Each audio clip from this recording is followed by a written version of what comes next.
Herkese merhaba, Move with Alef'e hoş geldiniz. Ben Elif. Bugün Yoga'nın Temelleri serisinde Ardha Chandrasana yani yarım ay pozunu çalışacağız.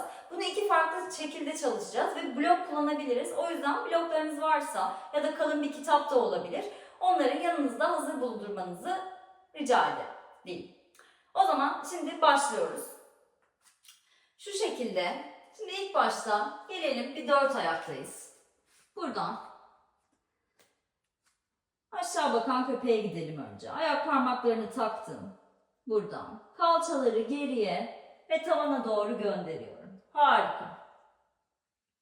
Buradan şimdi sağ bacağı yukarı doğru uzattım. Bu şekilde uzuyorum. Dizi karnıma doğru çektim. Harika. Ve buradan gelsin şimdi sağ ayak iki elin ortasına. Ayak parmaklarım karşıyı gösteriyor. Buradan sol ayağımda bu şekilde 90'a doğru devirdim. Topuk topuğa aynı hizadayım şu anda. Harika.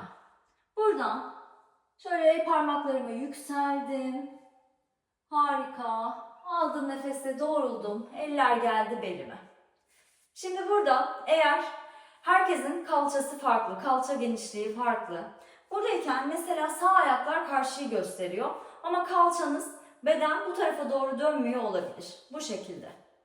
Burada duruyor olabilir. Şimdi ilk başta bu klasik haliyle olduğu gibi anlatıyorum. Ama daha sonra bundan tekrar bahsedeceğim. Şimdi burada iç bacakları birbirine doğru mıknatısladım. Buradayken yavaşça bloğumu şöyle biraz daha öne alıyorum. Harika. Buradan hafifçe ağırlığı öne doğru veriyorum. Elim bloğa doğru geldi. Ve burada sol bacağı kaldırdım. Ayak parmakları yan tarafı gösteriyor. Gövdem yana doğru açık. Kalçalarım karşıyı gösteriyor. Ve burada rahatsam sol kolu da yukarı doğru kaldır.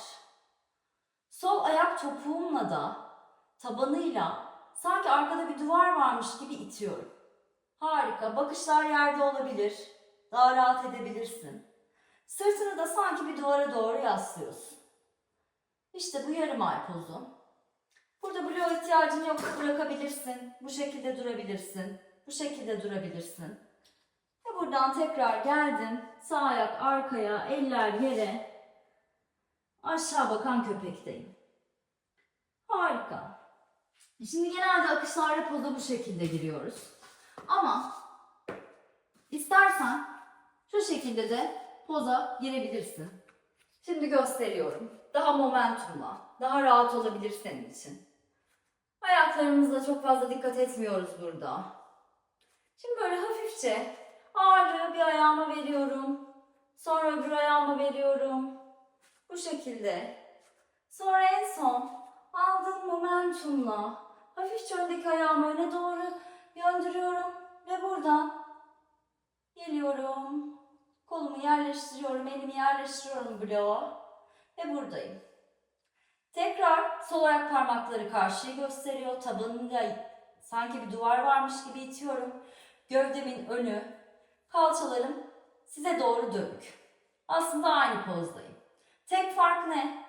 Sağ ayak parmaklarım hafif içe doğru dönük. Ki bu benim kalçamı daha çok bu yöne doğru açmamı sağlıyor. Harika. Burada kolu istersen kaldırabilirsin. Bu şekilde durabilir. Nasıl rahat ediyorsan. Bir fark et bakalım. Burada bir değişiklik hissediyor musun? Poza bu şekilde girdiğinde. Ayağın bu şekilde içe dönük olduğunda. Belki dengeyi daha rahat sağlıyorsun. Bloktan daha rahat kurtulabilirsin. Ben kurtulamadım. Hadi hep beraber bu sefer öbür tarafta deneyelim. Hangisinde daha çok rahat ediyorsun? Bakalım. Tekrar 4 ayaktayım. Kalçaları gönderdim. Geriye ve yukarı doğru.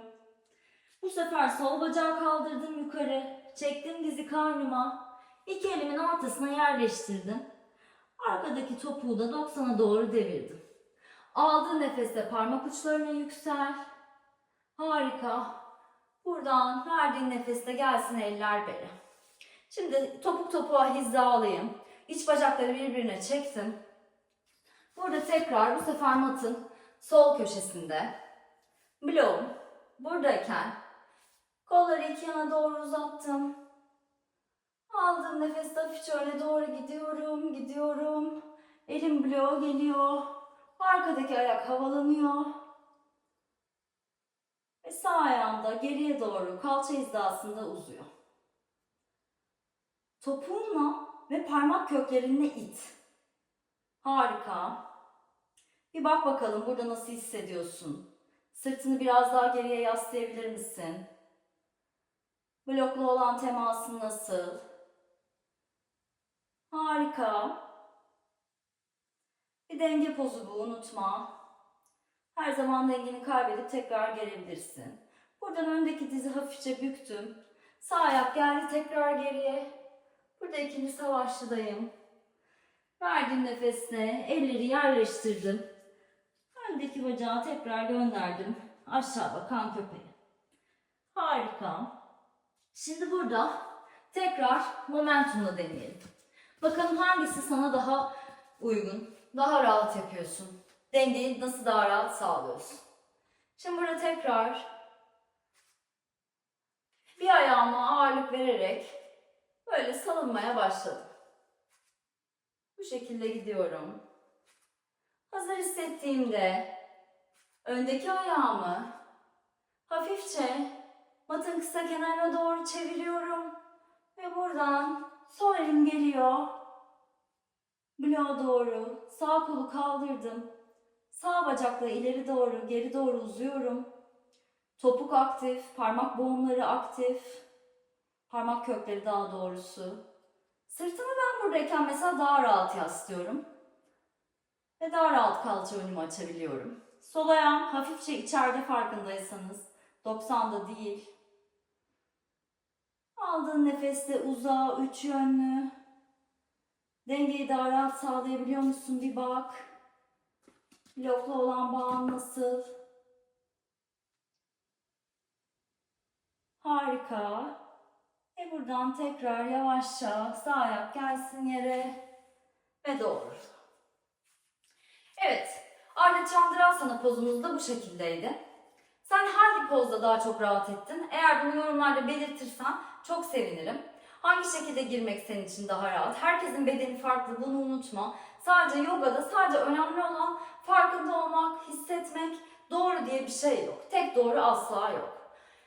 Ve eğer hala kanalıma abone olmadıysan, abone olursan çok sevinirim. Ve yorumlarda umarım dediğim gibi görüşürüz. Bir dahaki videoda görüşmek üzere. Hoşça kal.